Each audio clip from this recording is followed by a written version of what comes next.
ما تفضلت به من ان لماذا في بعض الفترات كانت المجتمعات مثلا في المرحله الناصريه لم يقع حادث طائفي واحد، يعني دي كلام معروف وموثق في عهد البابا كرولوس.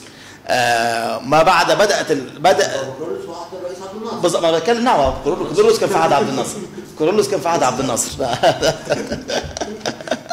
فعمليا لم نرصد احنا كباحثين في هذه الفتره اضطرابات طائفيه، بل على العكس. يعني عبد الناصر كنيسه العباسيه بنيت في عهده وافتتح لها حساب ودعا الناس، وكان اول متبرعين عبد الناصر في بناء كنيسه العباسيه الضخمه. فهذا الفضاء اولا كان هناك مشروع، كان هناك عداله يلمسها كل الناس، لم يكن هناك تمييز فعلا صارخ او مجحف للاخرين. انا وجدت من يدافع عن التجربه النصرانيه من المسيحيين بحماسه اكثر من المسلمين، يعني نتيجه ان وجدوا فيها الناس تحب المشاريع الكبيره. يعني متى بدا النزاع الطائفي في الحاله الاسلاميه والعربيه في الوقت المعاصر؟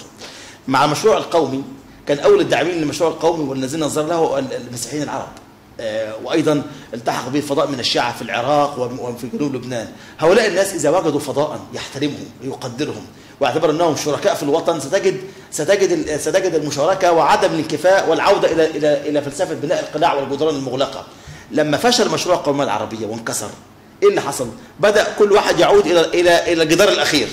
يعني دوله لا يحترم فيها القانون والمجرم لا يعاقب، ما الذي يحصل؟ تبدا كل عيله تجهز نفسها، اللي يضربنا اضربه بعيد عن القانون، انت هتعمل ايه؟